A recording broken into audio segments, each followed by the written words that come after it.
Tiene que ver, ¿verdad? Sí, sí, se ve la pantalla, perfecto. No sé si después vas a poner en formato presentación o la Sí, pones. sí, sí. Ahí está. Ahí estamos, lo que pasa es que a veces... Ahí estamos. Ah, ahora sí. Ah, perfecto. Bueno, sí, ya No sé. estamos en horario. Les voy a dar eh, primero voy a poner a grabar. Mm, Perfecto.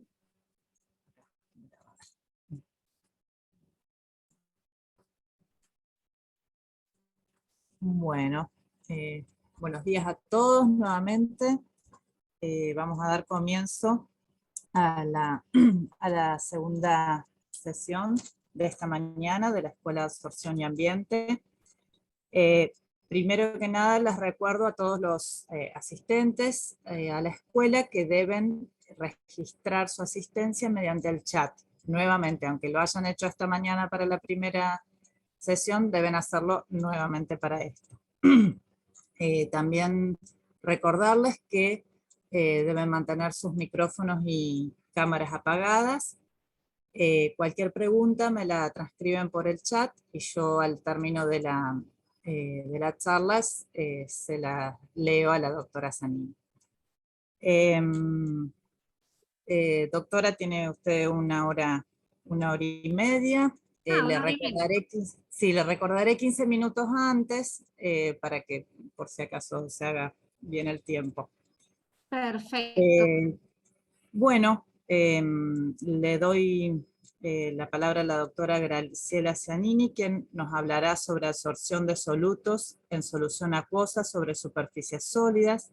Primero que nada, quisiera comentar que la doctora Zanini obtuvo su grado de doctora en Ciencias Químicas en la Universidad Nacional de Río Cuarto.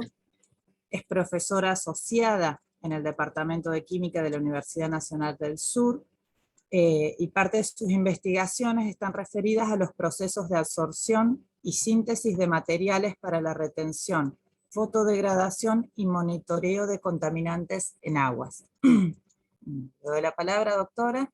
Bueno, gracias por la presentación. Bueno, primero estoy en mi casa, así que por ahí se me ven pelear con la perra que va y viene, pero me pareció mejor que me empiecen a tocar la oficina a veces que no saben que estoy dando clases y entonces, y entonces esto se complica.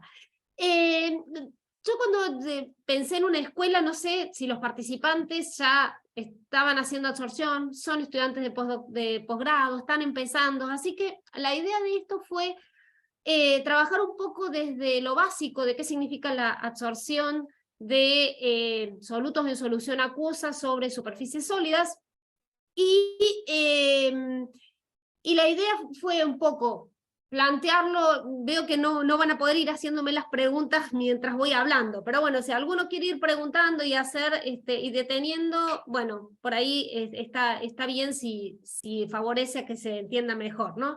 La idea la planteé más que todo desde el punto de vista básico de la absorción. Yo sé que Karim ya les dio algo de absorción en fase gaseosa en una de las primeras clases, y y la idea de esto es, voy a dar generalidades, porque indudablemente en una hora y media no voy a poder hacer demasiadas cosas. Pensé que tenía menos, porque me habían dicho como que tenía hasta las 12 y después 15 de preguntas, o sea que bueno, a lo mejor voy a poder explayarme un poco más.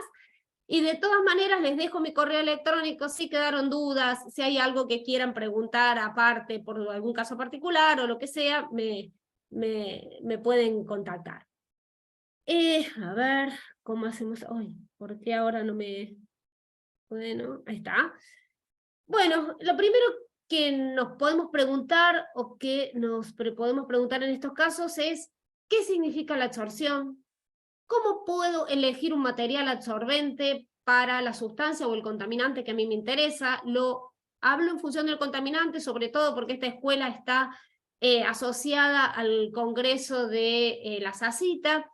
Y muchas veces lo que a uno nos interesa cuando hablamos de absorbentes es pensar, ya sea o en su movilidad ambiental, ¿sí? Por la interacción con las partículas del suelo, o por la búsqueda de un absorbente que sea útil para poder retenerlo o extraerlo de un medio de reacción.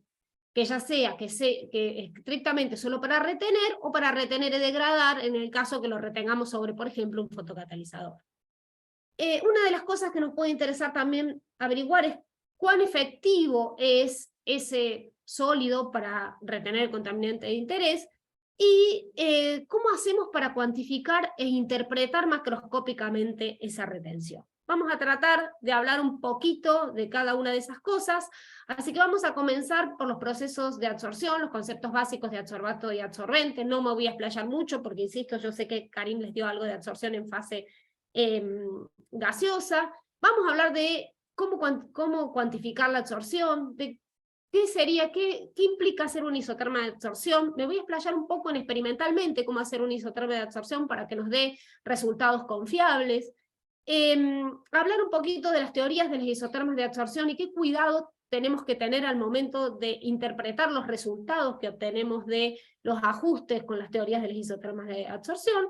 Y mientras voy hablando de todo eso, voy a ir haciendo análisis particulares de algunos casos, poniendo algunos ejemplos, que les voy a poner siempre la referencia por si quieren mirar el artículo.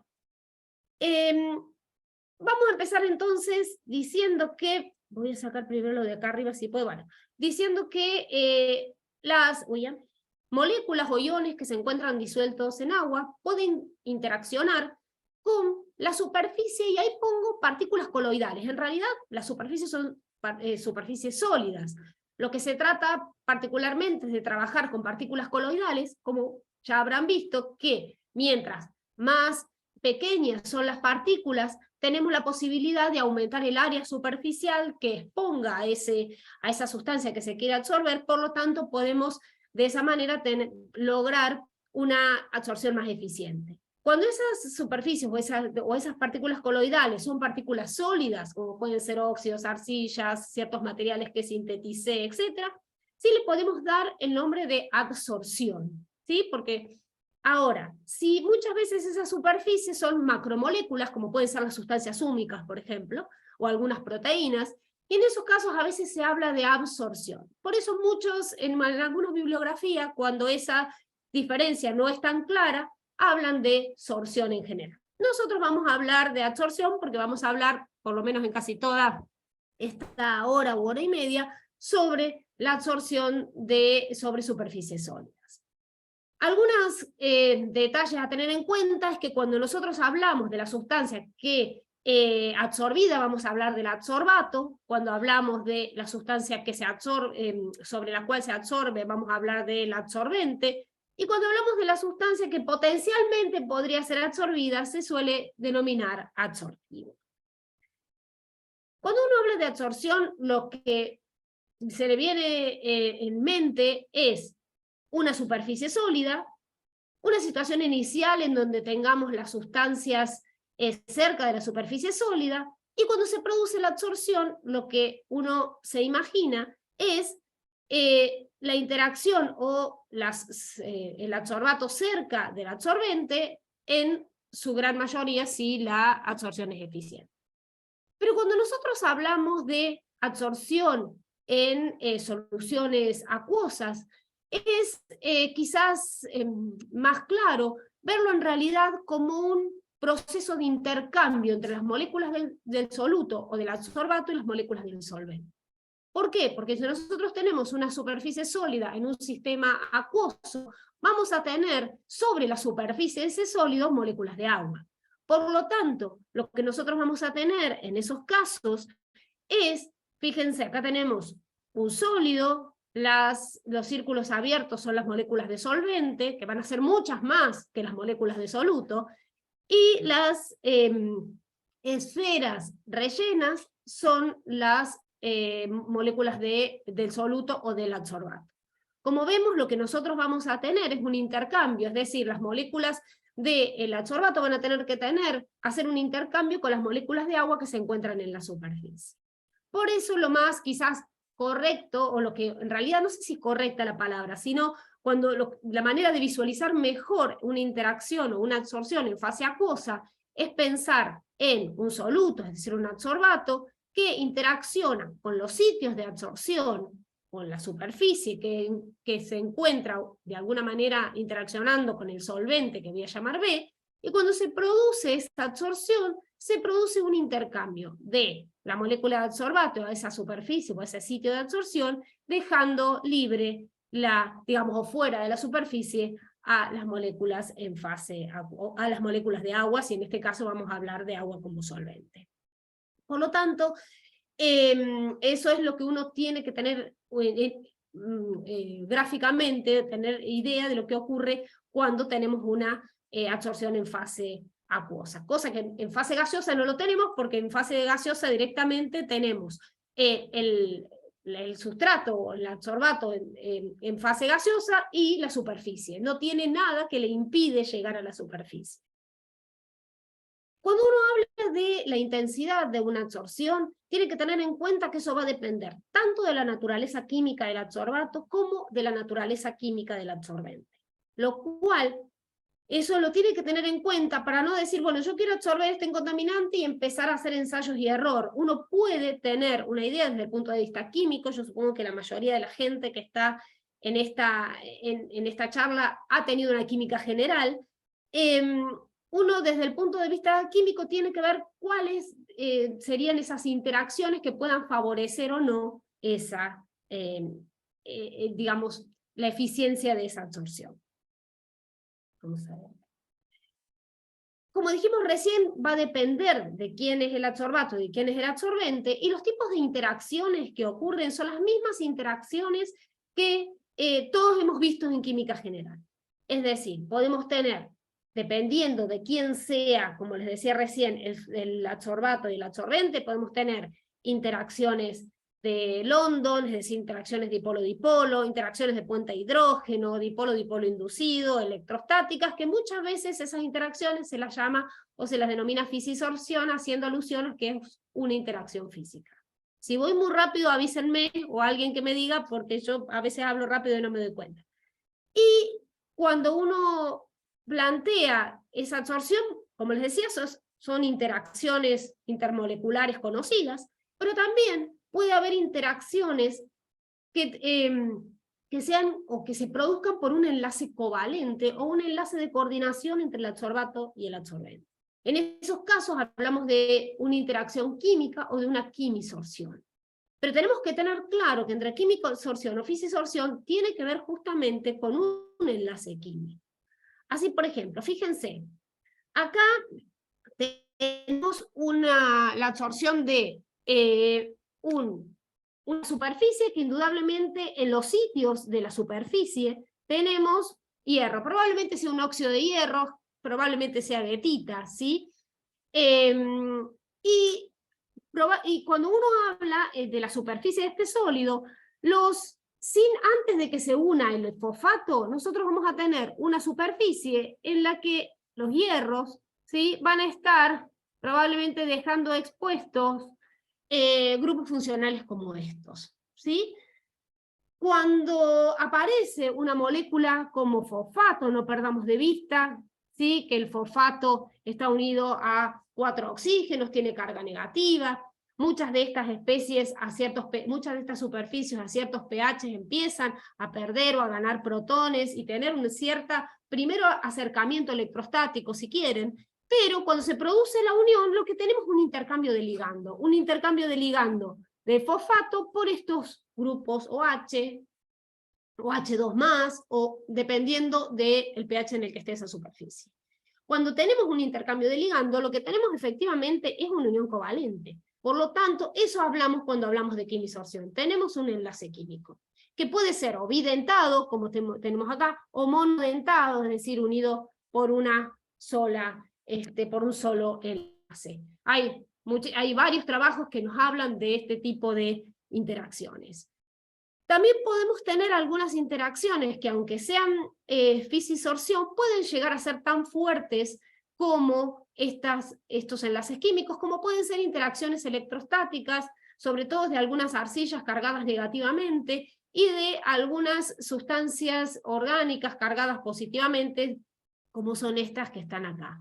En esos casos tenemos simplemente interacciones electrostáticas, no alcanzan a ser enlaces químicos como los que acabo de mostrar acá, pero esa interacción puede ser igualmente fuerte. La pregunta que nos podemos hacer ahora es cómo describir un proceso de absorción, porque uno dice, bueno, es más fuerte, es menos fuerte, ¿cómo puedo determinar cuánta afinidad tiene ese sólido por el adsorbato?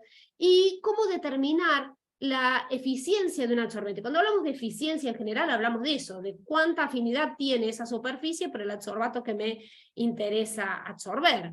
Para eso, lo que se suele hacer, o se hace, o corresponde hacer, es una isoterma de absorción. Cuando hablamos de una isoterma de absorción, tenemos que tener claro que eso describe la relación de la cantidad de adsorbato unido a la superficie y la concentración del adsorbato, pero no en cualquier situación, sino en la situación de equilibrio a una temperatura constante.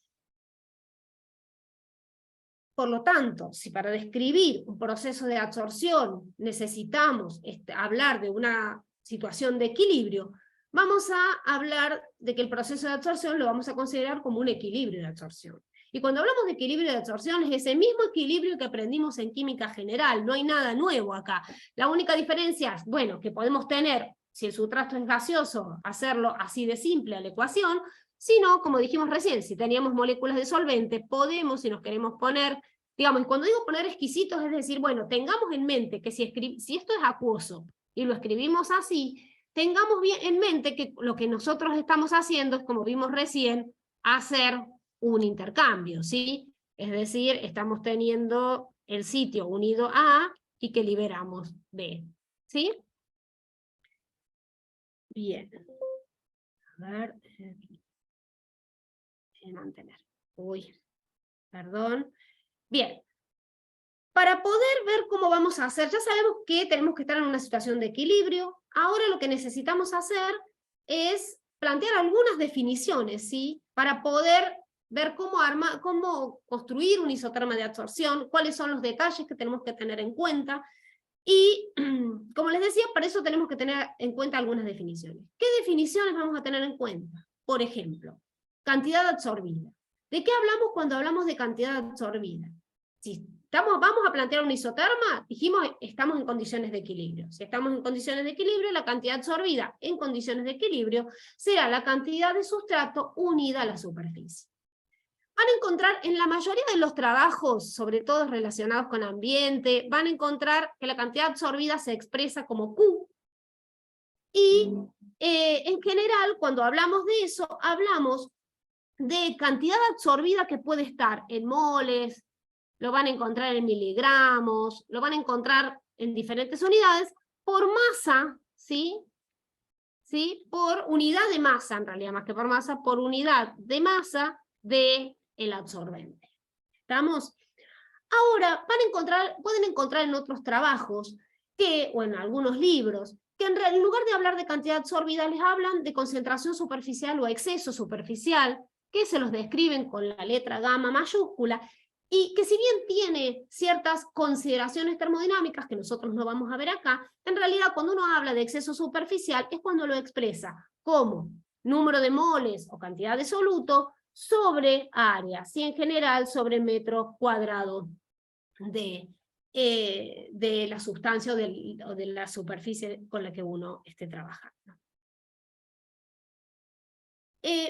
Otra cosa, u otro parámetro que se suele utilizar es el grado de cobertura. ¿Y de qué hablamos cuando hablamos del grado de cobertura? Hablamos justamente de la cantidad absorbida en función de la Q máximo, considerando que esa cantidad máxima absorbida, que llame Q máximo, es una cobertura en monocapa, es decir, es lo máximo en monocapa que puede absorber mi superficie. Teniendo eso en cuenta, si es, de alguna manera, ese grado de cobertura obviamente es como una fracción, ¿sí?, de adsorbato que ha sido unido o que está unido a la superficie. Teniendo en cuenta eso, cuando uno habla de isoterma de absorción, vamos a decir entonces que la isoterma de absorción es una gráfica, ya sea de la cantidad absorbida por unidad de masa, por unidad de área o del grado de cobertura, en función de la concentración en el equilibrio. Lo que vamos a hacer ahora es analizar algunos comportamientos de formas de isotermas y después vamos a empezar a hablar un poco de las teorías. Si alguien quiere preguntar algo, puede ir preguntando, no tengo problema. Como dijimos recién entonces, vamos a hablar, si hablamos de isotermas de absorción en solución, vamos a describir una isoterma como la cantidad absorbida en función de la concentración en equilibrio. Si uno quiere ser estricto, debería hacerlo en función de la actividad, pero la concentración que en realidad uno controla experimentalmente es la concentración. Así que cuando uno define una isoterma de absorción, lo hace en función de cantidad absorbida en función de concentración en equilibrio, o como les decía recién, también puede ser por el grado de cobertura. Y muchas veces es útil expresar las abscisas de estas isotermas en términos logarítmicos. Ya vamos a ver un par de ejemplos donde van a poder ver eso. Cuando uno habla de isotermas de absorción, en solución, uno las puede clasificar, o en realidad se clasifican. Estas personas hicieron esa clasificación en 1974, y Hinz la modificó un poquito en el 2001, las observaciones que hicieron, por los cuales dieron denominación de S, L, H y C, fue simplemente por una cuestión de observación. Esa observación en función de la forma de la isoterma, que solamente tiene que ver con cuál es la pendiente inicial y la curvatura. No hicieron a priori más que un análisis empírico de, bueno, lo vamos a clasificar porque tiene esta forma o esta forma. Y a las H están asociados con alta afinidad, la L de Langmuir, la C de constante de partición y la S por la forma sigmoidal. Y por supuesto, cada grupo de esos uno lo puede dividir en subgrupos en función de lo que uno tenga. En realidad, no es que uno tiene que esto a uno le tiene que quitar el sueño, sino simplemente que cuando uno ve una isoterma, puede tener una idea si mi superficie tiene alta afinidad o no por ese sustrato, si tiene al principio poca afinidad, pero después hay una cuestión sinérgica por lo cual se empieza a absorber más. Y vamos a ir viendo un poquito de cada una de ellas. Lo que sí tenemos que tener claro es que mirando la forma del isoterma no voy a poder establecer un mecanismo definitivo de esa absorción. Voy a necesitar otro tipo de análisis u otro tipo de espectroscopías o lo que fuese para conocer cómo sería el mecanismo.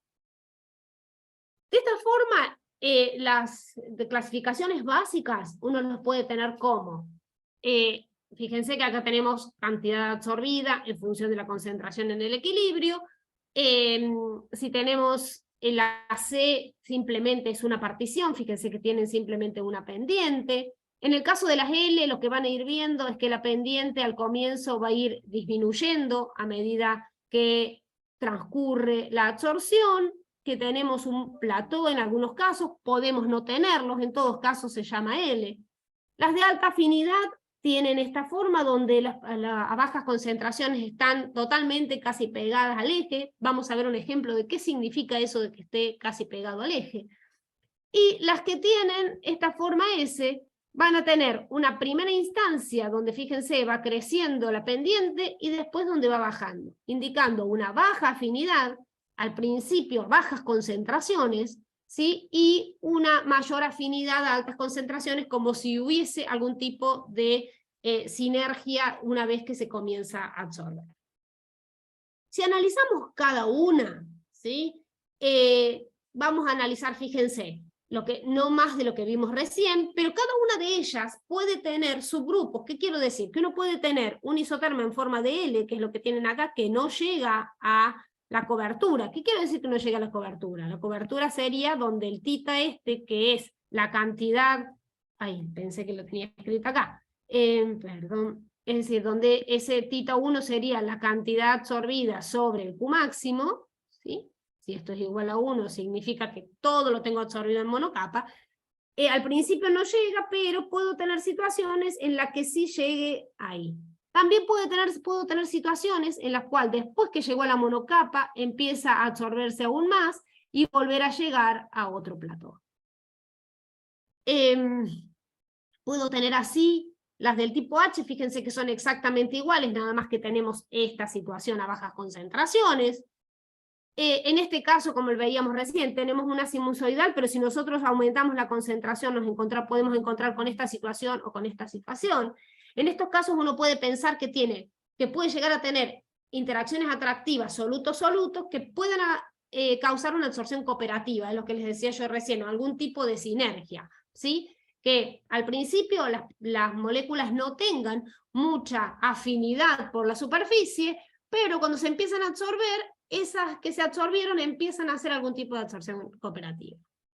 En realidad, ¿por qué me pareció interesante mostrarles estas formas? Porque a veces uno hace el isotermo y se queda o con esta parte, o con esta parte, o con esta parte, y en realidad el comportamiento de esa sustancia a un amplio rango de concentraciones puede ser un poco diferente de lo que ocurre solamente a bajas concentraciones. Si se fijan, a bajas concentraciones prácticamente todos son líneas rectas, ¿sí? Es decir, a bajas concentraciones prácticamente todas tienen ese comportamiento. Por eso es que es conveniente trabajar con un rango de concentraciones que me permita ver realmente cuál va a ser el comportamiento de esa sustancia frente a esa superficie. Otra cosa que me pareció interesante de plantear en diferencias de que cuando uno habla de absorción en fase gaseosa, absorción en solución, es que, como decíamos recién, en fase gaseosa lo único que tenemos son las moléculas en fase gas con las moléculas que se van, o moléculas o átomos o lo que tengamos, que se van absorbiendo sobre esa superficie sólida. Por lo tanto, en todo proceso de absorción en fase gaseosa, tenemos una disminución de la entropía, porque pasamos de un sistema desordenado a un sistema ordenado. Es decir, si nosotros vamos a tener la entropía final y la entropía inicial, en este caso la entropía final siempre va a ser menor que la entropía inicial, por lo tanto eso siempre va a ser menor que cero cuando hablamos de fase gaseosa. Por lo tanto, si uno va a pensar en el delta G o quiere predecir si va a ser espontáneo o no, uno lo que va a decir es, si esto es negativo, la única manera de que se produzca la absorción es que el proceso sea exotérmico. ¿Está bien? Es decir, que esto sea negativo para que esto sea menor que cero. Ahora, cuando nosotros trabajamos en una solución o en un soluto que se encuentra disuelto en una fase acuosa, yo no puedo decir que siempre haya una disminución de la entropía. ¿Por qué? Porque puede haber situaciones en que al absorberse haya algún tipo de desorden con las moléculas de solvente que haga que la entropía total aumente en lugar de disminuir. Se puede haber situaciones en la cual esa entropía inicial sea mayor que la entropía inicial, y por lo tanto ya no estoy en esta situación, sino que estoy en esta situación.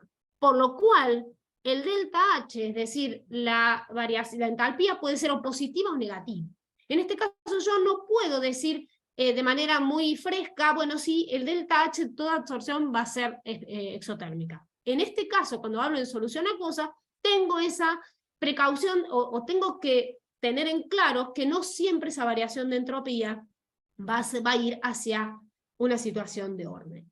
Otra cosa también que me pareció interesante en función de unos artículos que estuve viendo hace poco, es que si uno hace la isoterma, ve la absorción, la observa, la experimenta, indudablemente el delta G es menor que cero, es decir, indudablemente esa absorción es espontánea. No necesito comprobar que esa absorción es espontánea.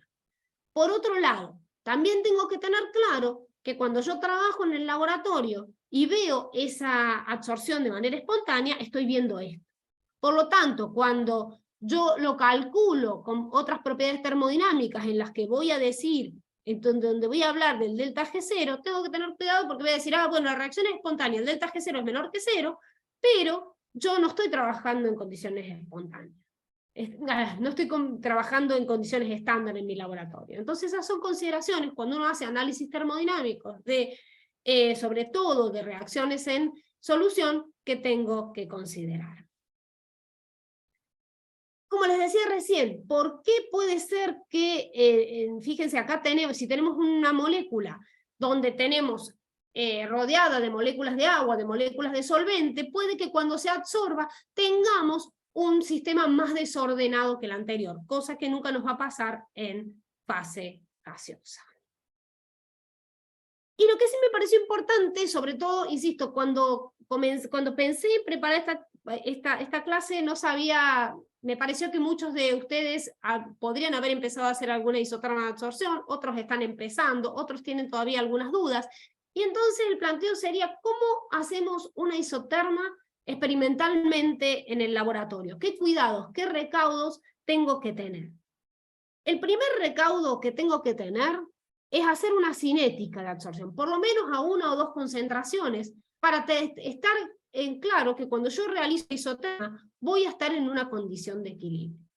¿Y qué implica hacer una cinética de absorción? Por lo menos hacer un estudio de absorción en función del tiempo. Es decir, yo voy a tener que poner en contacto mi adsorbato, ¿sí? Mi suspensión o mi sólido, sin necesariamente estar en suspensión, todo depende de cuán denso o qué tipo de material tenga yo. Voy a tener en fase acuosa, los voy a poner en contacto y voy a graficar la cantidad absorbida en función del tiempo, y en ese caso, ¿qué voy a tener yo? Voy a ver que a medida que transcurre el tiempo se absorbe más, hasta que llega un momento en que no se absorbe más. Cuando no se absorbe más, ese es el tiempo al cual el sistema llega al equilibrio.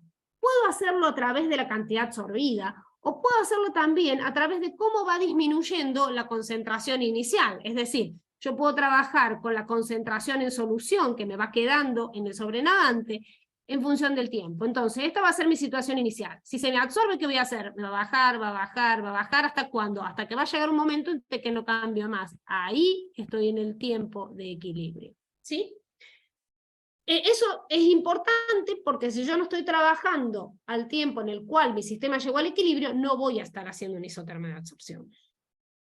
Una vez que tengan claro eso, en función de mis intenciones o qué es lo que yo quiera ver de mi sistema, conviene a veces controlar pH, controlar fuerza iónica, para poder entender cuáles son los mecanismos que están operando en esa interacción. Bien. Lo que vamos a hacer, probablemente muchos de ustedes ya lo hayan hecho, y entonces en lugar de hacer esto vamos a ir acá directamente, y vamos a decir que lo que nosotros mezclamos acá es mi sólido con mi soluto. Esta es el número de moles iniciales, que yo tengo en este volumen. Hablo de número de moles, podríamos hablar de miligramos, o lo que les resulte más cómodo a ustedes para expresar su isoterma. Van a agitar el tiempo determinado es el tiempo al que llegó al equilibrio. Voy a centrifugar o también puedo filtrar. El problema de filtrar es que primero me tengo que asegurar que en el filtro no me quede el adsorbato, digamos, que mi adsorbato tenga alguna interacción con el papel de filtro o con el sistema del filtrado, porque entonces yo voy a estar cuantificando una absorción que no va a ser real. Voy a centrifugar. Una vez que centrifugue, este va a ser mi sobrenadante, y lo que me quede en el sobrenadante va a ser el número de moles o la cantidad de sustancia que me quedó sin absorber, es decir, va a ser lo que aparece en el equilibrio, y eso quiere decir entonces que el número de moles iniciales va a ser igual al número de moles de lo que yo detecté en el equilibrio más el número de moles absorbidos.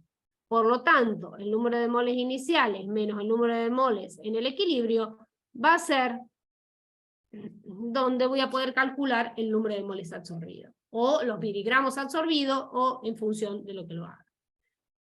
¿Cómo voy a cuantificar lo que hay en el sobrenadante? Y eso va a depender de mi sistema, es decir, lo voy a hacer, si tengo metales pesados, probablemente lo pueda hacer por ICP, o por absorción atómica, lo puedo hacer si tengo cualquier otra sustancia que absorbe en el UV, y no estoy trabajando, por ejemplo, con un sistema como suelos, en los cuales cuantificar con el UV puede llegar a ser un poco complejo. Puedo trabajar con HPLC, en cuyo caso si estoy trabajando con un sistema que no se centrifuga muy bien, tengo que tener ciertos cuidados, pero bueno, ¿cómo voy a cuantificar? Va a depender del contaminante con el cual yo esté trabajando, o la sustancia con la que esté trabajando.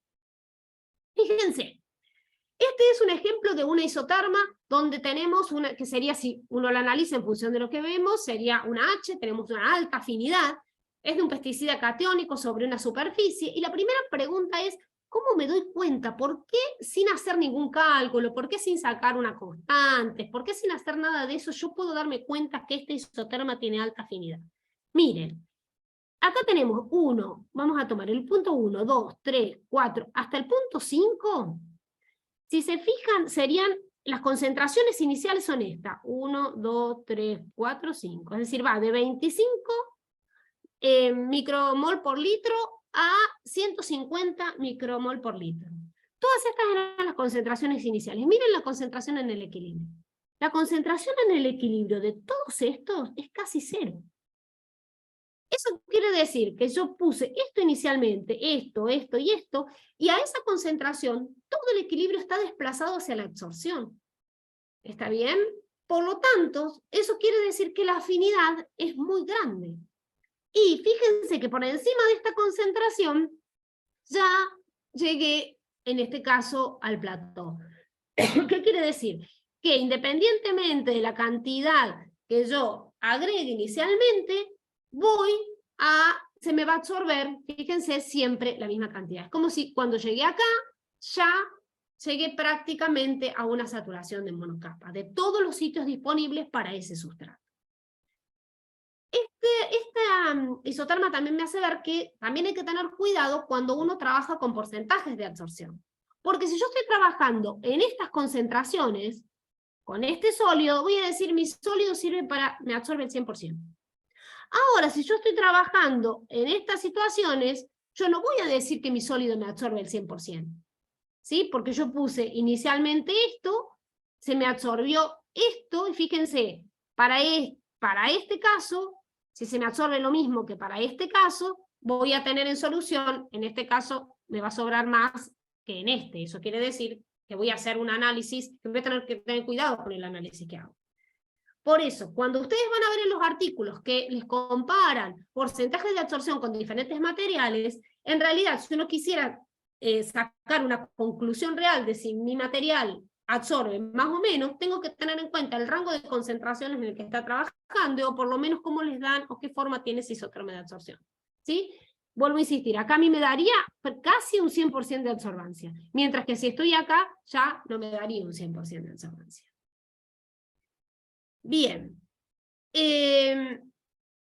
Fíjense, otra cosa que les mencioné al principio es que muchas veces da bastante información que a las isotermas uno las escriba como las grafique en una escala logarítmica. Miren en este caso es la absorción de 2 surfactantes catiónicos sobre una arcilla cargada negativamente. Este surfactante tiene una cola de 12 carbonos, perdón, este tiene una cola de 14 carbonos, y hasta acá yo veo una forma parecida, donde si se fijan, toda esa información en ese gráfico, cuando yo los grafico de esa manera, se pierde, ¿sí? Esta X es una Q, ¿no? Uno lo puede llamar como quiera, pero como venimos hablando ahora, es una Q. Si se fijan, yo estoy perdiendo toda esa información. Si yo a esa escala la coloco, la escribo directamente en el Excel como escala logarítmica, se me amplía toda esa región y puedo ver esto. Puedo ver algo que estoy perdiendo información de la gráfica A. Porque si se fijan acá, yo voy a ver que este surfactante como que absorbe, llega a un plató, ¿sí? Que probablemente lo que ocurra es que tenemos, si la superficie está cargada negativamente, lo que ocurra es esto, ¿sí? Y cuando llegue a ese plató, después empiezan a interaccionar las colas del surfactante, y por lo tanto absorbe mucho más allá de los sitios que tenga mi sólido. Obviamente que esto que yo les estoy diciendo ahora no lo puedo determinar solamente con la isoterma. Con la forma de la isoterma sí puedo determinar que indudablemente estoy teniendo algún tipo de absorción cooperativa, ¿sí? Porque yo estoy viendo que me llega a un plató, pero se empieza a absorber un poco más. El hecho de qué tipo de interacción tenga, cuál es, si va a interaccionar, si se van a unir por las colas de esa manera como lo estoy escribiendo así, voy a necesitar otro tipo de análisis, la difracción de rayos X, si esto es una arcilla para ver si se amplía más o menos, me voy a tener que valer de otro tipo de análisis, además de la isoterma. Fíjense, acá les pongo otros ejemplos para que vean la información que me puede estar dando una isoterma. Acá tenemos, fíjense, la absorción de glifosato sobre una tita, ¿sí? Donde tenemos la ausencia de ácido húmico, pero cuando yo voy agregando sustancias húmicas sobre ese sistema, viendo que a medida que tengo más sustancia húmica, el glifosato se absorbe menos, lo cual está diciendo que fundamentalmente su interacción está, digamos, su interacción más fuerte es con esa guetita o ese óxido de aluminio, que indudablemente cuando agrego el ácido húmico le empiezo a ocupar los sitios que el glifosato necesita para unirse. Otra cosa a tener en cuenta cuando uno trabaja con absorciones en solución son los parámetros que pueden existir, como por ejemplo el pH o como por ejemplo la fuerza iónica. En el caso del pH, que uno a veces dice, bueno, pero yo quiero ver qué le pasa al pH que me da mi sistema. Pero el inconveniente con eso es que yo ahí no voy a entender cuál es la interacción que ocurre. Al no saber cuál es la interacción que ocurre, no puedo predecir. ¿Qué quiero decir con predecir? Ah, bueno, yo sé que esta interacción de esto interacciona con esto, porque en estas condiciones este está negativo, este está positivo, supongamos, interaccionan. Y si yo cambio el pH porque mi sustancia cambia, entonces me va a pasar esto, me va a pasar esto, me va a pasar esto. Si yo lo dejo simplemente andar al pH que tengo, no puedo predecir qué va a pasar. Entonces sí o sí cada vez tengo que hacer los experimentos para todo sin dar lugar por lo menos a pensar, no, mira, si estoy en este pH pasa esto, si estoy en este pH pasa esto. Miren, en este caso tengo la absorción de este pesticida que es metsulfurón. El metsulfurón tiene más o menos un pK alrededor de 3,3, eso quiere decir que por encima de este pH tengo muchas moléculas, la mayor cantidad de moléculas cargadas negativamente, y por debajo de este pH no.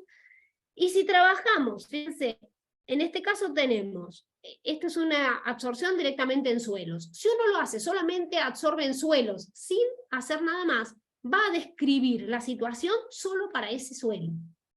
Pero miren acá, si yo analizo en un dado suelo, hago la absorción pH 4, 6 y 8, yo puedo ver que a pH 4 tengo esta absorción, a pH 6 tengo absorción, a pH 8 tengo esta absorción. ¿Qué es lo que pasa? A medida que aumento el pH, aumento la carga negativa de este pesticida, aumenta la cantidad de moléculas que tienen carga negativa, por lo cual van de alguna manera a interaccionar menos con ese suelo, que indudablemente su materia orgánica también va a empezar a cargarse negativamente. Y por otro lado, si yo quiero saber qué es lo que pasa con diferentes suelos que tienen diferente cantidad de materia orgánica, y me conviene trabajar un pH fijo, porque si trabajo un pH fijo, yo ya sé esta molécula, ¿sí? Yo ya sé, a ver, que no les estoy mostrando, control N. Si yo ya sé esta molécula que tengo, que si estoy trabajando un pH determinado, la tengo fundamentalmente cargada negativamente, y entonces veo qué pasa con esa molécula, que en todos los casos va a ser igual, estoy manteniendo su estructura constante, y veo qué va a pasar cuando trabajo con diferentes suelos, con diferente cantidad de materia orgánica. Entonces lo que yo puedo ver es que a medida que el suelo tiene mayor cantidad de materia orgánica, aumenta la absorción de ese pesticida. Cuando yo mantengo ciertas variables constantes, me permite a mí entender cuál es el proceso que está ocurriendo. Si no, si dejo todas las variables al azar, sí, fenomenológicamente para ese sistema pasa eso, pero no voy a poder saber o entender cuál es el proceso que está ocurriendo.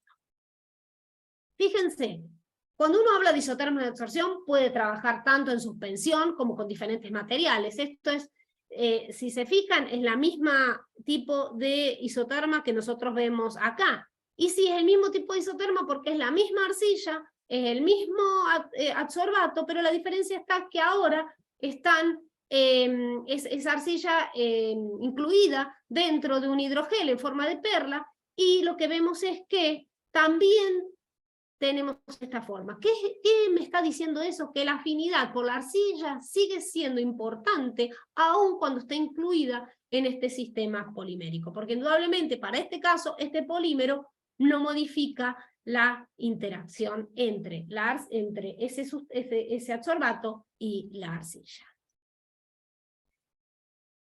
Bien, hasta ahora construimos la isoterma, vimos ¿voy bien con el tiempo? Vimos Sí, sí, perfecto. Vimos los datos experimentales, y ahora lo que a uno le va a interesar es tratar de ajustar esos datos experimentales con ciertas teorías de esas isotermas de absorción. Con lo cual también uno las tiene que trabajar con un poco de cuidado. Las teorías de las isotermas de absorción, fíjense, esta frase cuando la leí de esta gente que trabaja mucho de absorción hace mucho tiempo, me pareció bastante interesante, y lo que nos plantea es que las isotermas de absorción no proporcionan automáticamente ninguna información sobre las reacciones que implican. Es decir, yo veo un isoterma de absorción y no puedo saber el mecanismo. Puedo saber que tiene más afinidad, que tiene menos afinidad, que puede haber una cuestión sinérgica, pero no puedo tampoco, haciendo un ajuste, determinar cuál va a ser el mecanismo de la reacción. Necesito más datos para eso. Y que si yo tengo todos esos datos, se vean esos datos apoyados por la teoría. De esa manera, fíjense, lo que les dice ahí es que cuando los ajustes me dan interpretaciones mecanísticas, las tengo que verificar cuidadosamente, ¿sí? Si no, terminan siendo solo cuestiones especulativas. Vamos a comenzar con la isoterma que conocemos todos, que es la isoterma de Langmuir. Esa isoterma, en general, originalmente Langmuir la planteó en fase gaseosa, pero también es útil para ser usada en la absorción en soluciones diluidas. Representa en realidad situaciones altamente ideales, pero es bastante interesante porque me permite que ser el punto de partida para otras ecuaciones y para interpretar algunas cuestiones desde el punto de vista del comportamiento macroscópico de la absorción. La ecuación de Langmuir tiene un montón de postulados, lo cual tampoco significa que si mi sistema me ajusta a Langmuir, me sigue todos esos postulados. Fíjense que lo que me está diciendo Langmuir fundamentalmente es, que obviamente mi sólido tiene sitios donde se va a absorber mi sustancia, pero lo que me dice es que todos los sitios son equivalentes y son independientes. ¿Sí? Que la energía de interacción adsorbato-superficie es la misma en todos los sitios y que no se ve afectada por los sitios vecinos. Como tampoco me plantea una situación de que se ve afectada por las moléculas que se van absorbiendo al lado. También me plantea que la absorción solamente puede ocurrir en sitios vacíos y que como máximo se alcanza la monocapa. ¿Está bien? Entonces, tampoco es que a veces uno tiene un sistema en donde algunas de esas cosas no se cumplen, sí puedo ajustar Langmuir, y sí me permite, aunque sea para determinar, afinidad, por ejemplo. Cuando uno habla del isoterma de Langmuir, uno la puede derivar. Lo interesante del isoterma de Langmuir, por la cual se utiliza mucho, es que uno la puede derivar del proceso de absorción en sí. Es decir, no es una ecuación empírica como puede ser Freundlich, ¿sí? Que surge de situaciones experimentales y de ajustes experimentales. Langmuir yo la puedo deducir de un equilibrio químico. ¿Está bien? Por ejemplo, yo la puedo deducir ya sea a través de la cinética o a través de la ley de acción de masas, como para cualquier equilibrio. Si nos fijamos, vuelvo a insistir, por eso es que muchos empiezan por Langmuir, porque de alguna manera esa ecuación proviene de un análisis que uno lo puede analizar más asociado a la físico-química, ¿sí? Fíjense, si nosotros tenemos un equilibrio como cualquiera, como el que tenemos acá, ¿sí? En equilibrio de absorción, nosotros podemos hacer un análisis de la velocidad directa e inversa. Ya sabemos que en cualquier equilibrio químico la velocidad directa, ¿sí? Va a ser igual a la velocidad inversa. Y sabemos que la velocidad de una reacción siempre la vamos a escribir como una constante de velocidad por la concentración de cada reactivo involucrado, como ustedes ya saben, sobre el orden. Esto lo aprendimos y exactamente lo mismo que vemos en química general. Ahora, cuando tenemos un proceso de absorción, la velocidad de absorción directa, como la velocidad de absorción, como la podemos, vamos a escribir así para no hacer tanto lío, la velocidad de absorción la vamos a ver como una constante de velocidad de absorción por los reactivos. ¿Quiénes serían los reactivos en este caso? La concentración de A y la cantidad de sitios libres. ¿Y cómo voy a poder escribir la cantidad de sitios libres? Y van a ser 1 menos los que están ocupados. Recordemos que este θ es el grado de cobertura, es decir, la cantidad absorbida sobre la cantidad máxima. Esto me va a dar una idea de los sitios libres. Y la velocidad de desorción, que sería la inversa, va a ser la constante de desorción por ¿quién? Por los sitios ocupados, es decir, θ. ¿Estamos? De esa manera, cuando el sistema está en equilibrio, yo igualo la concentración directa y la inversa, y jugando con las ecuaciones, llego a la ecuación de Langmuir. También la ecuación de Langmuir yo la puedo deducir a través de una ley de masas común y corriente como cualquier equilibrio químico. ¿Qué harían ustedes en cualquier reacción de equilibrio químico? Escribirían la constante como la concentración de productos sobre reactivos. Es decir, en este caso vamos a escribir los sitios ocupados por absorbidos, digamos, los sitios absorbidos sobre la superficie, sobre los sitios libres por la concentración del absorbante. ¿Está bien? Ahora, hay que tener en cuenta que los números de sitios totales van a ser los números de sitios absorbidos más los libres, ¿sí? Y por lo tanto, yo puedo escribir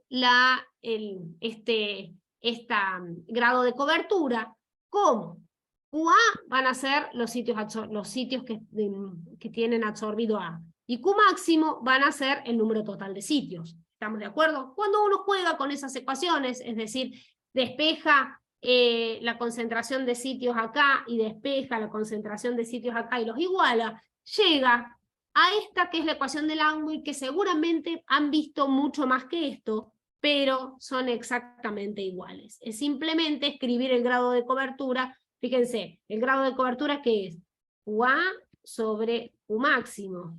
Si yo esto lo pongo acá, esto se transforma en θ, que es lo que tienen acá. ¿Está bien? Por lo tanto, la ecuación de Langmuir uno la puede encontrar por de todas esas formas, pero lo que tiene que tener en mente es que esas ecuaciones surgen de hacer un análisis de un proceso en equilibrio, ¿sí? De un proceso o de un equilibrio de absorción. Por eso es, como les decía recién, que uno la resulta muy confiable, o más confiable la ecuación de Langmuir. Bueno, fíjense que uno a veces una de las dudas que se puede encontrar es ¿por qué tiene esa forma la ecuación de Langmuir? ¿Por qué nosotros la vemos como una ecuación, como una forma de L como la que vemos acá? Fíjense, si analizamos la ecuación de Langmuir como la más común que ustedes la ven escrita en la mayoría de los artículos, fíjense que a altas concentraciones, es decir, en esta zona, tenemos que K por CA es mucho mayor que 1. Si K por CA es mucho mayor que 1, ¿sí? Yo puedo decir que el 1 es despreciable frente a CA. Si el 1 es despreciable frente a CA, CA y CA también se van, por lo tanto el Q es igual al Q máximo, que es lo que tienen acá, ¿sí? Es decir, a altas concentraciones vamos teniendo el Q máximo. Ahora, a bajas concentraciones, ¿qué es lo que voy a tener? Vamos a borrar acá. A bajas concentraciones, lo que voy a tener es que esto va a ser despreciable frente a esto. Si esto es despreciable frente a esto, QA es igual a esto. Por lo cual, si se fijan, si yo grafico la cantidad absorbida en función de CA, esto es una recta, que efectivamente es lo que me pasa a bajas concentraciones. Eso es simplemente para contarles por qué es la forma de la ecuación de Langmuir. Es decir, si yo trabajo muy bajas concentraciones, a lo mejor mi sistema se comporta como Langmuir y yo no lo estoy viendo porque estoy acá. ¿Está bien? Entonces, Eso es importante, por eso les decía que es importante tener en cuenta una visión del comportamiento global de mi sistema. Y si se fijan acá les está hablando de que el Q máximo, piensen en esa gama como el Q máximo, es el mismo para todas, como en función de que la constante sea más grande, fíjense cómo me da una idea de que mientras mayor es la constante, mayor es la afinidad. ¿Eso qué quiere decir? Que si mi constante es 10 y yo sé que mi Q máximo, es decir, toda la cantidad de sitios es 2,5, probablemente necesite concentraciones mucho más altas para llegar a ocupar todos los sitios. Entonces, si yo trabajo con este rango de concentraciones y como es la afinidad, es baja, no es que no ocupa todos los sitios por lo que fuera, no ocupa todos los sitios porque estoy trabajando a menores concentraciones. Ahora, si mi afinidad es alta, probablemente a concentraciones más bajas ya me ocupe todos los sitios o el máximo de absorción. Otra cosa que para lo cual que es bastante útil, sobre todo desde el punto de vista experimental, es linealizar la ecuación de Navier. Una cosa importante también, que he visto bastante en los artículos, es expresar los datos y linealizarla de las 3 o 4, de todas las maneras posibles. En realidad, lo que tienen que tener en claro que la linealización es algo que me permite a mí tener una idea más clara de cuál puede ser la constante, cuál puede ser el Q máximo, porque siempre con una recta nos es más fácil, pero no es que si yo linealizo de 2 o 3 maneras diferentes, digamos, obtenga una información extra de mi sistema. Fíjense, acá linealizar, ¿qué significa? Esta es la ecuación de ¿cómo es? La Q máxima, fíjense, en lugar de Q les puse gamma porque tenía las cosas hechas en metros cuadrados, pero fíjense, piensen en esta gamma como una Q, si están acostumbrados a usarla de esa manera, y si se fijan, ¿qué sería linealizarla? Miren, yo acá puedo invertir esto y decir 1 sobre gamma es igual a 1 más K por C sobre gamma máximo por K por C. ¿Sí? Si ahora hago distribución de eso, me va a quedar 1 sobre gamma igual a 1 sobre gamma máximo por K por C más K por C sobre gamma máximo K por C. Esto se me va con esto, y si se fijan, me quedo esta linealización. Así como hice esta linealización, puedo hacer esta jugando, puedo hacer esta jugando con la ecuación del agua.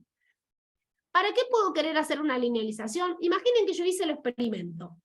Hice el experimento, me dio de una determinada manera, y empiezo a intentar hacer el ajuste. Bueno, cuando yo linealizo, sí puedo, si me da una buena línea recta, puedo decir, bueno, de la ordenada al origen, puedo calcular cuánto es el gamma máximo, una vez que conozco el gamma máximo, puedo calcular de la pendiente la constante. ¿Está bien? Teniendo en cuenta que la pendiente va a ser todo esto.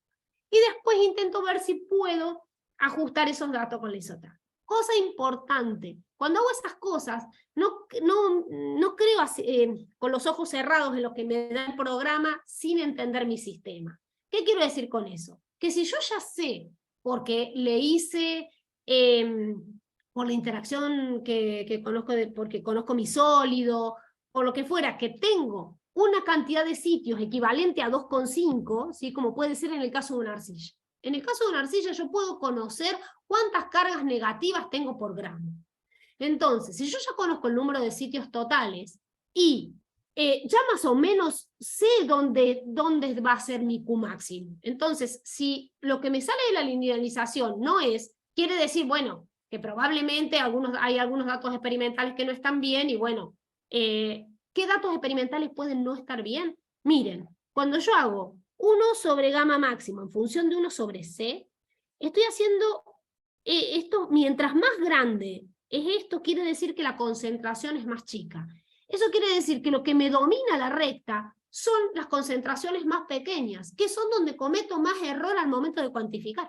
Entonces yo puedo tener un error en cuantificar en las concentraciones más pequeñas, me da un valor de K y un valor de gamma máxima, de Q máximo, que cuando lo coloco en la isoterma no me da, y eso no quiere decir que mi sistema se está comportando raro. Piensen antes cuál es la situación, qué qué sitios tiene mi sólido, qué espero absorber, cuál sería el máximo de absorción, y en función de eso calculen, analicen los datos experimentales.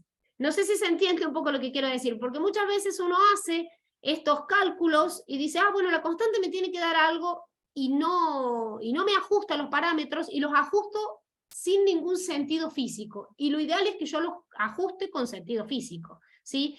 El Q máximo, si yo conozco los sitios, los tengo que poder determinar, o digamos, la teoría del ángulo, de la que sea, me tiene que poder mostrar.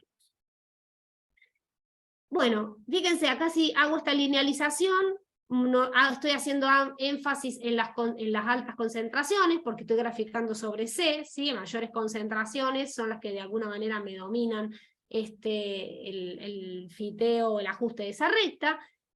Y si yo hago esta linealización, que como les digo, esta linealización, pónganse a jugar con la ecuación de Langmuir y salen, y acá estoy teniendo de alguna manera, hago énfasis en todos los datos, por lo tanto también es válida. Van a ver, si uno se pone a jugar con los resultados, que puede encontrar bastante información sobre K o la gamma máximo, pero como les decía, que expresar los resultados con esta linealizar con esta y informármelos, no me da a mí un extra de conocimiento de ese sistema. Otras isotermas que van a encontrar para ajustar los datos son las isotermas de Freundlich. Las isotermas de Freundlich son isotermas empíricas, es decir, la ecuación de Freundlich surgió simplemente como una ecuación empírica, es decir, de resultados experimentales. Normalmente se usa para suelos o para sistemas donde tengamos mucha cantidad de sitios heterogéneos, ¿sí? Como en el caso de un suelo, y la pueden encontrar escrita de esta manera o la pueden encontrar escrita de esta manera. O sea, que si la van a encontrar escrita de esta manera, este n va a ser mayor que 1 para que la isoterma tenga una forma de isoterma común y corriente. Si las tienen escritas de esta manera, ojo cómo interpretan ese valor de n. También la puedo linealizar para estimar el valor de la constante, pero todos los mecanismos de unión que surjan de los ajustes con Freundlich son solo especulativos. He visto justamente hace poco un trabajo donde me planteaba que, digamos, que n era mayor que no sé cuánto, y entonces, sí, los sitios eran heterogéneos. Yo sé más o menos cuál es mi material, yo ya sé que los sitios son heterogéneos. Que una ecuación empírica me dé un número, no puede ser que un proceso de equilibrio de absorción esté basado en un número de un ajuste. ¿Está bien? Entonces sean cuidadosos al momento de sacar conclusiones respecto cuando uno hace ajustes con ecuaciones de este tipo.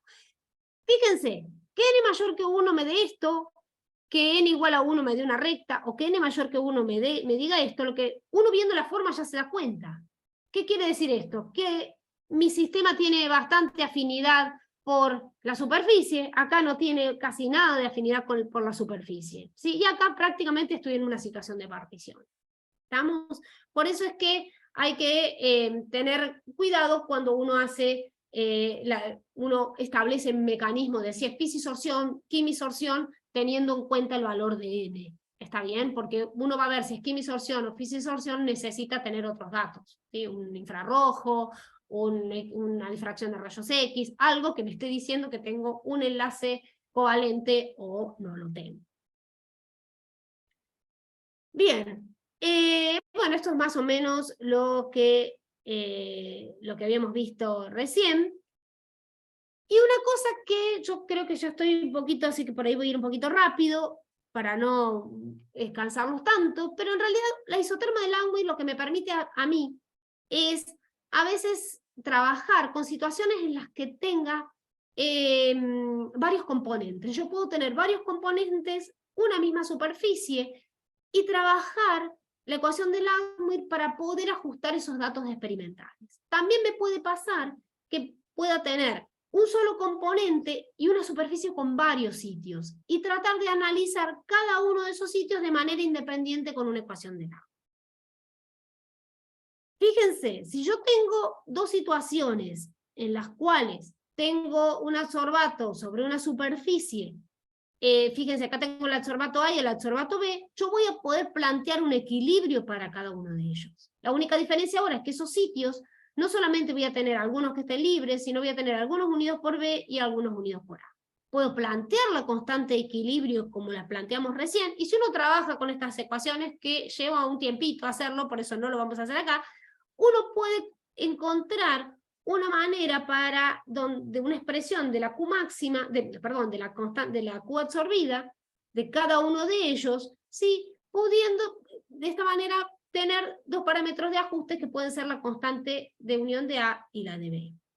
Si nos fijamos, acá tengo un ejemplo, miren, si yo grafico el grado de cobertura en función de la concentración de A, veo que si no tengo B presente, esta es el perfil de absorción o la isoterma de absorción. Ahora, esta. En el momento que empiezo a tener B presente, empiezo a ver que la absorción de A es menor. Eso quiere decir que tengo esa otra especie que me está compitiendo por esos sitios, ¿sí? Miren, en este caso, en algunos casos los van a encontrar, fíjense, si tengo muchas sustancias compitiendo por los mismos sitios, uno puede escribir esto de esta forma, ¿no? Miren, acá les doy un ejemplo para que se lo vean más claro. Esa misma arcilla, si uno puede absorber, fíjense, los triangulitos es el paraquat, que está cargado positivamente, los triangulitos negros es este surfactante catiónico, que está cargado también positivamente. Cada uno de ellos tiene una absorción en este rango de concentraciones que tiene este perfil. Ahora, cuando yo coloco una relación uno a uno de ellos y cuantifico a cada uno por separado, miren, cada uno ocupa la mitad de los sitios. ¿Está bien? Pero si yo sumo estos dos me da esto, si sumo estos dos me da esto, si sumo estos dos me da el total de los sitios. Es decir, en este caso, yo lo que estoy teniendo es algo como esto. Ahora, ¿yo puedo decir e imaginarme esto mirando la isoterma? No, porque yo puedo especular que lo que pasa es esto. Puedo especular lo que le pasa es esto porque hice los XRD de esto y me da que el surfactante está incluido en la arcilla. Hice los XRD de esto aparte y vi que está en la arcilla, e hice los XRD de las dos cosas y vi cuánto se me fue separando. Entonces, de esa manera, uno tiene, además de la isoterma, otro soporte experimental para poder justificar el mecanismo y que están compitiendo por los mismos sitios. ¿Qué pasa cuando tenemos dos tipos de sustancias, cuando tengo una sola sustancia y dos grupos y dos tipos de sitios superficiales? En realidad uno ahí puede llegar a ajustar la ecuación de Langmuir como la suma de dos Langmuir independientes, ¿sí? Lo que sí tiene que tener claro que la suma de los dos me tiene que dar el dato de la cantidad absorbida experimental, ¿sí? Es decir, si esto es lo que absorbió uno y esto es lo que me absorbe el otro, la suma de estos dos me tiene que dar el dato experimental. A ver si queda más claro con el ejemplo que les tengo acá. Miren, este es el ejemplo que habíamos visto recién de la absorción de los surfactantes, ¿no?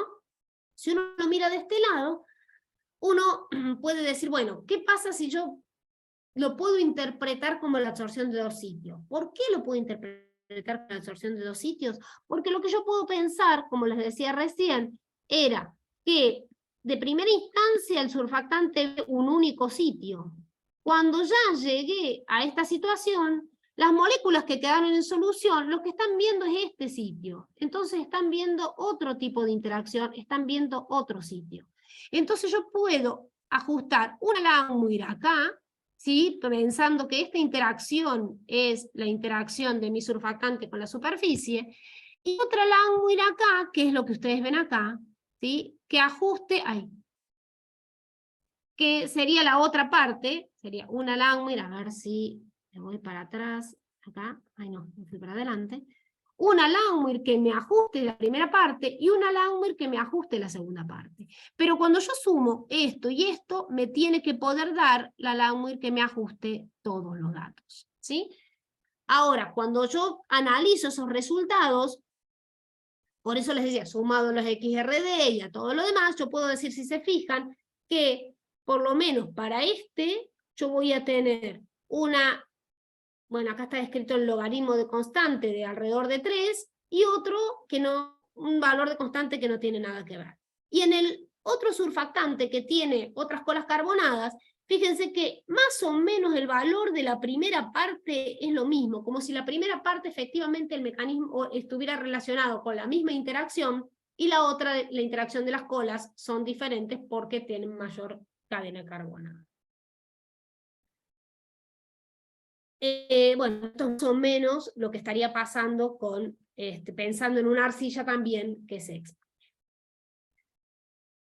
Van a encontrar también muchísimas ecuaciones que ajusten las isotermas. Por ejemplo, la ecuación de Framkin, lo que ustedes van a ver es, esta es la ecuación de Langmuir, tal cual como la ven. ¿Qué de diferencia tiene la ecuación de Framkin? Un parámetro B.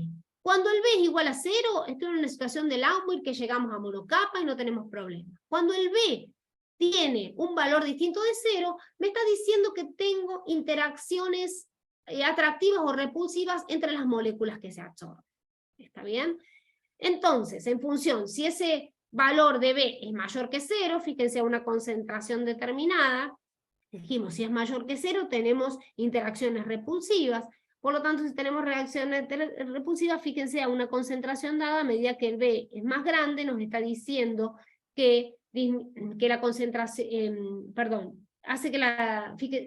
si B es mayor que 0, hace que cuando analizamos la cobertura, pensé que este era Q máximo, analizamos la cobertura, para una dada concentración fija, disminuye esa cobertura a medida que B aumenta. Es decir, disminuye la cobertura porque tengo interacciones repulsivas entre las partículas.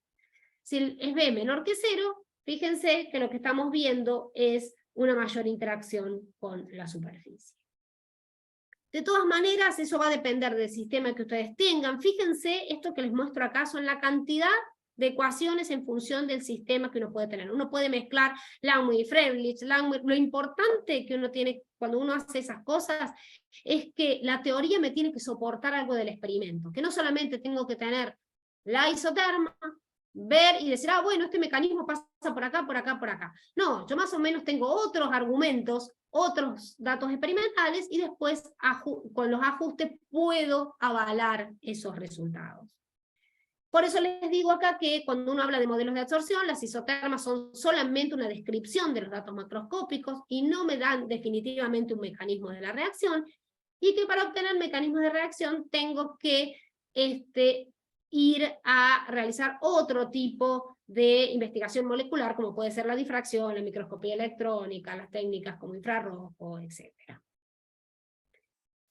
Y por último, como consideraciones generales, las isotermas siempre en consideración, cuando hablamos de isotermas sobre todo, como dijimos, estamos hablando en solución, la absorción siempre en condiciones de equilibrio, como vimos y de qué manera hacerlo. Si es posible controlar pH, fuerza iónica, y etcétera, para poder concluir algo de la interacción, que si ustedes observan absorción, quiere decir que la absorción es espontánea, es decir, que el delta G va a ser menor que 0, que los ajustes se van a realizar en función de cada sistema, que si yo tengo un dado sistema y voy a ajustar por Langmuir, por Freundlich, por Framkin, por todas las que conozco, ¿qué información me va a dar eso? Si solamente lo único que hago es decir, bueno, no, sí, me ajusto mejor por Freundlich. ¿Eso me va a significar que hay una fisisorción?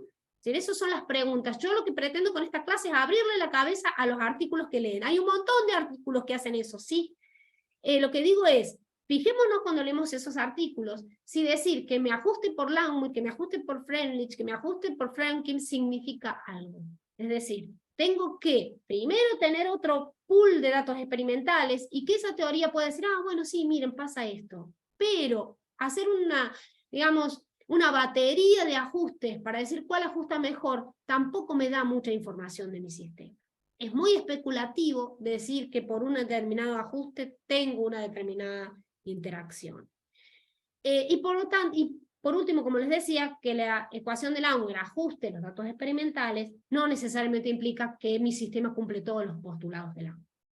Bueno, muchas gracias por su atención. No sé cuánto estuve, sé que mucho me parece. Así que bueno, si tienen dudas.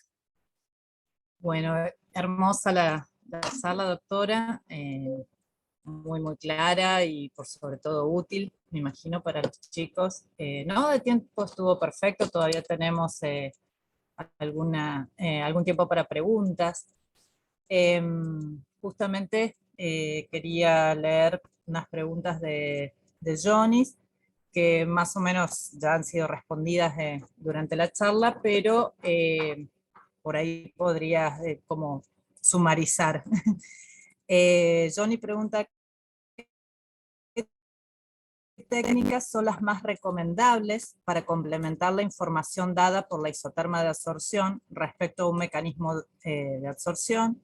Y también, ¿qué se puede concluir respecto al valor de la constante, ya sea la muy Freundlich o que se obtenga? Bien. Primero, las técnicas, por supuesto, van a depender de tu sistema. Es decir, la espectroscopía infrarroja, por ejemplo, por ATR, da bastante información, pero depende de tu sistema. ¿Qué quiero decir? Cuando uno tiene, ahora vamos a ver si yo puedo escribir acá, vamos a poner hojas en blanco acá. La técnica de ATR, para aquellos que no los conozcan, es cuando ustedes tienen el infrarrojo, lo que tenemos acá es un cristal de seleniuro de zinc, o puede ser un cristal de diamante, ¿sí? Lo cual me permite trabajar a pHs más importantes. Si yo tengo una suspensión o un sólido, puedo colocar esa suspensión en un film muy pequeño acá, puedo colocar mi solución en acuosa acá, y el haz del infrarrojo hace esto, y va al detector. Eso quiere decir que yo puedo ver, y que ingresa un poco en muy poco, milímetros, por lo tanto puedo ver el espectro absorbido. Es decir, yo puedo ver una diferencia entre el espectro en solución de una sustancia y el espectro absorbido si le pongo un film a eso. Entonces el infrarrojo, eso me daría una idea, por lo menos, de si está cambiando algún grupo funcional cuando se produce la absorción, ¿sí? Desde otro lugar, por ejemplo, en el caso de las arcillas, vos vas a tener primero la posibilidad con el XRD de ver si lo tenés, si se te expande o no, lo cual vas a poder ver si ingresa o no. También vas a poder ver movilidad electroforética en el caso de que tu especie tenga carga. Si tu superficie sólida tiene carga, uno puede ir midiendo a diferentes cantidades absorbidas, qué pasa con la carga superficial, y en función de eso puede estimar si hay algún tipo de interacción electrostática o está ocupando los diferentes sitios de carga. Todo va a depender del sistema que uno tenga, ¿sí? Nosotros en general la ATR lo usamos bastante para poder determinar enlaces químicos, ¿sí? Cuando los hay, y todo lo que es movilidad electroforética, variación de la absorción, movilidad electroforética y XRD es lo que en general más usamos nosotros, pero eso depende de cada sistema en particular. Y respecto de las constantes, te va a dar sobre todo información si vos estás comparando el mismo sistema y si estás comparando la misma, y si estás comparando el mismo ajuste. ¿Qué quiero decir con esto? Si uno tiene una constante sobre la concentración en el equilibrio, ¿sí? Y entonces uno tiene, no sé, el mismo sólido con diferentes adsorbatos, y me da así, así, así, por ejemplo.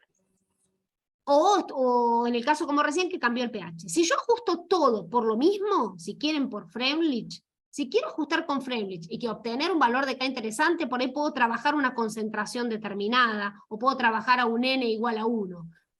Pero yo no puedo hacer una comparación entre este dato que lo hice con una constante de Langmuir y este con una constante de Freundlich. Esas dos comparaciones de constantes no te dan información. Igual, si vos vas a comparar la constante de Langmuir de un sólido tuyo con un adsorbato, de una constante de Langmuir, de otro sólido sacado en otro lugar con otro adsorbato, yo preferiría ver las isotermas. Eso te va a dar muchísimo más datos de la afinidad, por ejemplo. Si vos las hiciste más o menos en el mismo rango de concentraciones y ese tipo de cosas, bueno, eso te puede dar bastante información. La constante en general te da bastante información respecto de la afinidad con la superficie. Pero la constante si lo estás haciendo con el mismo ajuste, ¿está bien? Eso es importante, porque comparar Langmuir con Freundlich no te va a dar un extra al momento de explicar por qué una es más grande que la otra. No sé si respondí la pregunta. Perfecto. O si eso generó otra pregunta. Sí, otra pregunta bastante relacionada, de Gipsy Peña es ¿qué datos adicionales se requieren para considerar que conocemos cuál es el mecanismo que sigue una cierta absorción? Y vuelvo a insistir, perdón, pero depende del sistema. Claro. Porque si yo tengo, a ver, estoy tratando de buscar en los sistemas en los que si uno trabaja, hay sistemas mucho más amigables que otros. Si uno trabaja con suelos, es una cosa muy compleja. Encontrar un mecanismo y en función de qué es lo que está actuando o no, va a depender, por ejemplo, en el caso de ese trabajo con suelo, perdón que sea autorreferencial, pero a veces eso, cuando uno trabaja con un sistema, conoce mucho más la intimidad de ese sistema. Cuando nosotros hicimos ese trabajo de metilsulfurón interaccionando con suelos, bueno, vimos que teníamos suelos con diferentes cantidades de materia orgánica y entonces empezamos a decir qué podemos dejar constante para entender qué puede pasar si pasa tal cosa. Entonces, uno dice, bueno, dejo constante el pH, cambio otras variables y veo cómo reaccionan las otras variables, como la cantidad de materia orgánica del suelo, la cantidad de arcilla del suelo, la cantidad, qué sé yo, lo que fuere. O mantengo la cantidad de materia orgánica constante en el mismo suelo, le cambio el pH. Y por supuesto, si yo voy cambiando el pH, tengo que saber qué es lo que va a pasar con mi sustancia que quiero absorber si le cambio el pH. Porque ese es otro tema también.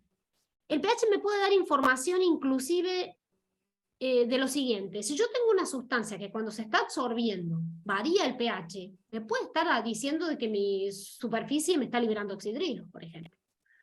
Eso es una cosa. Por otro lado, si me vas cambiando el pH y mi sustancia varía con el pH, ¿sí? Si yo sé, por ejemplo, si el pH me cambia, lo cual sería una exageración, ¿no? De 5 a 9, y mi sustancia tiene un pKa de 5, estoy en problemas al momento de decir quién es la sustancia que se está absorbiendo.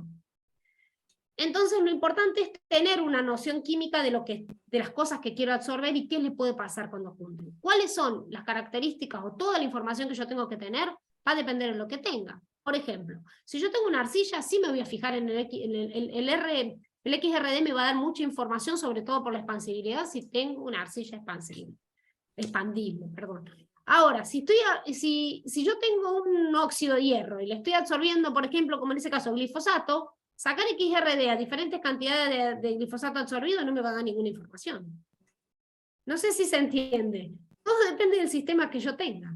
¿Qué es lo que le pase a mi sólido? Por eso es importante conocer que cada uno por separado cuando uno hace una absorción. Eso me va a facilitar conocer las interacciones que uno espera o qué es lo que tengo que buscar. Claro. Perfecto. Bueno, una última pregunta que surgió en el chat de Aldana Clebot. Un poco la respondiste en esta última, es sobre la relevancia de registrar el pH a tiempo de inicio y a tiempo de equilibrio. Es decir, no controlándolo, sino de registrarlo, si esto aportaría algún dato de interés. Sí, te puede aportar, primero que la absorción, que vos podés afirmar que la absorción la hiciste a pH 6, ponele. Porque al inicio y al final estás al mismo pH. Y si te cambia mucho el pH, eso te puede estar dando información del proceso. ¿Qué es lo que está pasando que te cambia tanto el pH? ¿Qué es lo que puede pasar? Que de pronto te pasó de 5 a 9. Es el intercambio que está pasando, la superficie que está liberando algo, le está pasando algo a la superficie cuando se absorbe, te está liberando oxidrilos, ponele. Es decir, te puede estar dando información, sacarlo antes y después. Pero lo más importante de todo es que si vos lo sacás antes y después y te da más menos, ¿sí?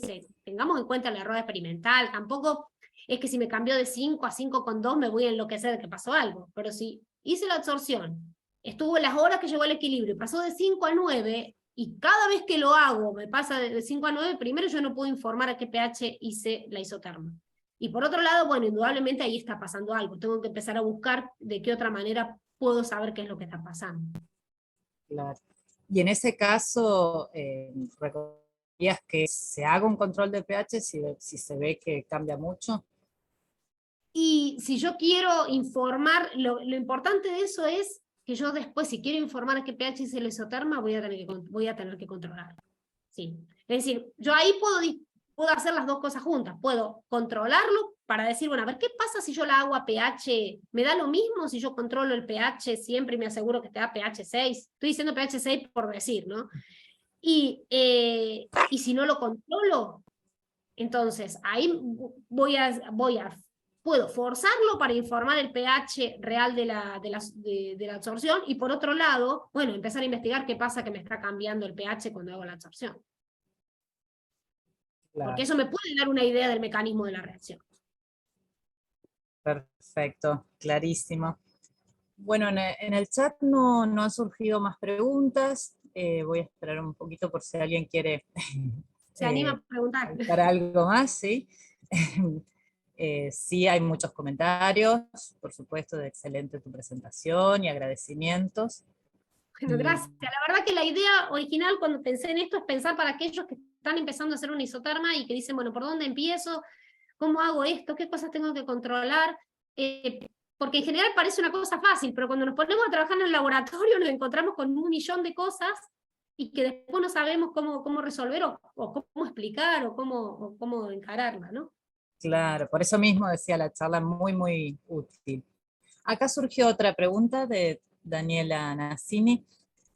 ¿Habría que estudiar el efecto del buffer también en la absorción? Ah, sí, cuidado si tenés un buffer.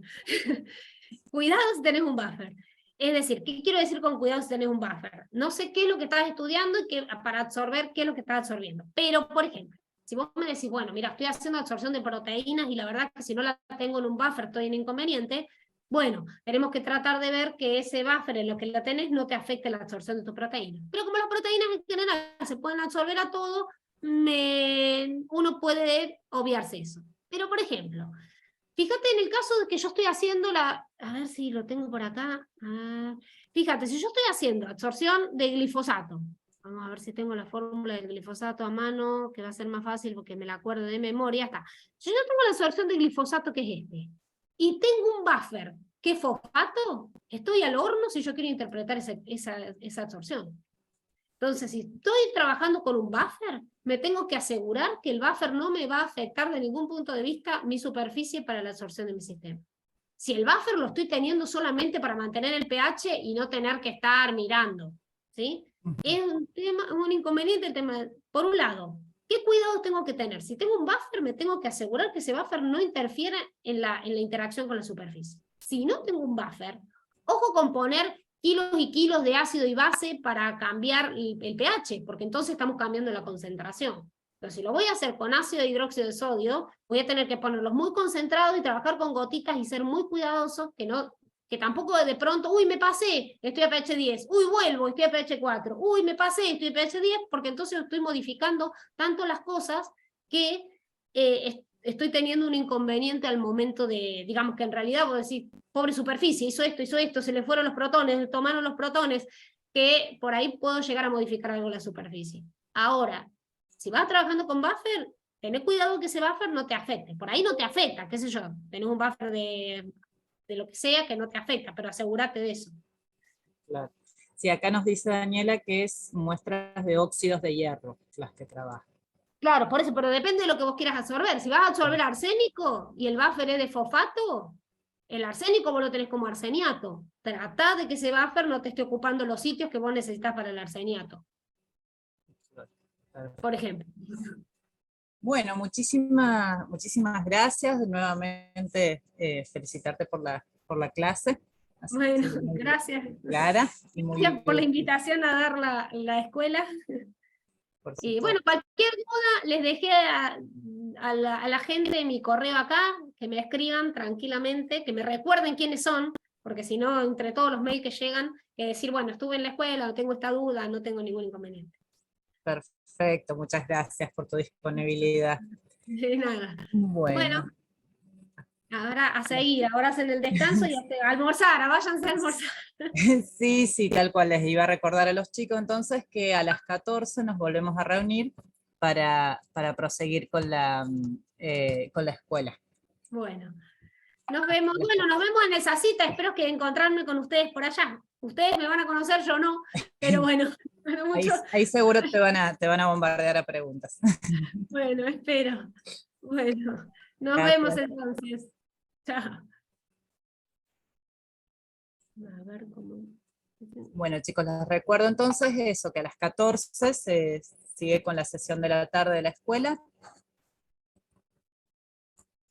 Sí, ahora tenemos un break para ir a almorzar.